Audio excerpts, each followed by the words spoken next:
There are now 10 cities in the country that have approved a measure making it illegal to, quote, enforce a dress code or grooming policies that discriminate against a person's natural hairstyle, end quote.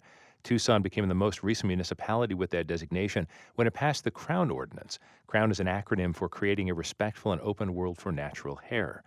As more Americans are trying to become anti-racist and learn more about the social injustices people of color face, there are still countless incidents related to comments about natural hair or bodies, for example.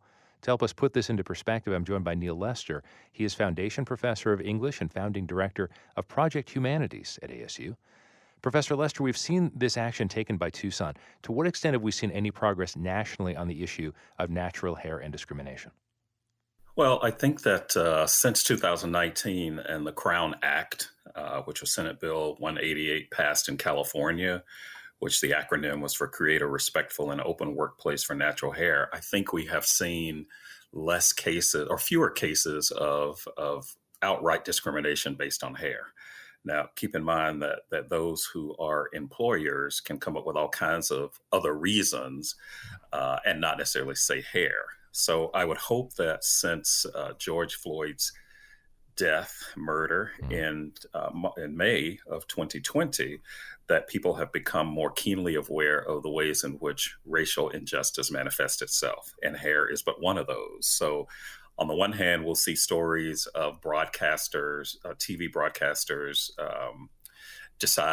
women in particular, deciding to go with their quote unquote natural hair and then seeing backlash from some of the viewers. So it's still not that accepted, although it's certainly not within the realm of sort of overt discrimination as it has been in the past. What is the historical context about this sort of discrimination? Why did this start, and why does it continue? Why is it still something that many people still grab onto? Well, I'm going to borrow from Toni Morrison here and say I can't really answer the why because I'm not inside people's heads to know why we do anything. What I can do is kind of give you a little rehearsal of how this has manifested itself. I mean, if we want to say more broadly that this is about white supremacy and the ways in which European standards become the standards in the workplace, then we can understand it within the context of that. The why, again, is impossible for me to understand or to even explain. What I can say, however, is I can point to as early as the 18th century, particularly in Louisiana, when we had something called the Tignon, Tignon law, which was essentially policing Black women's hair and their bodies. These were formerly enslaved Black women who were able to buy their freedom. And because they were often of mixed ancestry, became threats to other white women because they were so attractive. So the law was that they would have to cover their heads because that would make them less attractive to white men and less of a threat to white women. And that sort of covering has become what we see now as sort of, these really elaborate, bejeweled, decorative hair dressings that Black women often wear. So there's a history of that. I would say even when we go back to the time of American enslavement, this notion of straight and white and European prevailed even among those who were enslaved. What is it like for someone to, frankly, always have people's eyes on them? That looks different. I'm not accepting that, or I'm uncomfortable with that. What is it like for someone to actually to live through that and try to say, whether it's natural hair or natural body or whatever it may be, to just sort of try to go about your own business, and the rest of the world maybe isn't letting you do that? Look at the stories around us. Why is it, for example, that there's a need to say Black Lives Matter? Yeah. If we had some sort of historical reference where we could actually say that and mean it, then there would be no need for it. The fact that we have had lynching in this country, the fact that we've had Jim Crow, the fact that we've had a civil rights movement, the fact that people died before George Floyd and after George Floyd means that there is a reason to proclaim that Black Lives Matter and not at the expense of saying other lives don't matter. So I think that until we sort of get rid of and can I don't know if we'll ever get rid of this, and I don't mean that in some sort of pessimistic way, but more in a realistic way.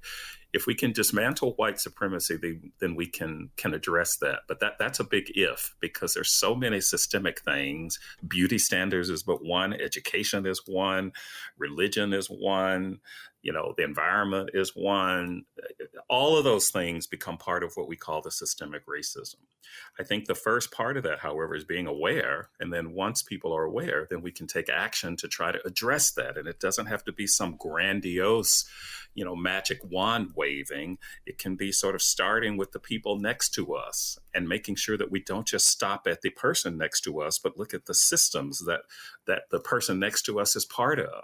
Just the idea that it's, yes, people are going to be anti-racist and they're going to learn more about that. And I was, wondering if it just gets tiring, the idea of, wait a second, I hope these people are sincere about wanting to read more about it and learn more about it and change, but it's happened so many times. Well, that's what's exhausting, Steve, for those who have been doing this work, both allies and those who are waking up. As a person who's been doing this work for several years in one capacity or another, this is not about virtue signaling. But it's really exhausting. It's frustrating. It's tiresome to recognize that we're not saying anything new. We're just saying it again. And each time that a person of color is being asked to talk about this again, it can, for some, be re-traumatizing. And it is. It's discouraging. But I think that part of the history of Black folks in this country and brown folks is that people haven't just given up. We have not necessarily become that more perfect nation, and that there's always possibility. Over and over again, it feels like it's the same thing. But in a probably analogy that doesn't work, I will continue to try to engage my students in the power of literature, even when some of them don't want to be there, hoping that somewhere down the line they'll say, oh my gosh, I actually see how this is connected to the real world and I better understand. That's where my hope and energy come from, is when I get that student who has been most resistant, who down the line sends me a letter out of nowhere, and I don't remember them until they start telling me that they did not get an A in the class and they hated the class, but they see the value of it now because they understand and see the world differently. And that has happened multiple times. Neil Lester is Foundation Professor of English and Founding Director of Project Humanities at ASU.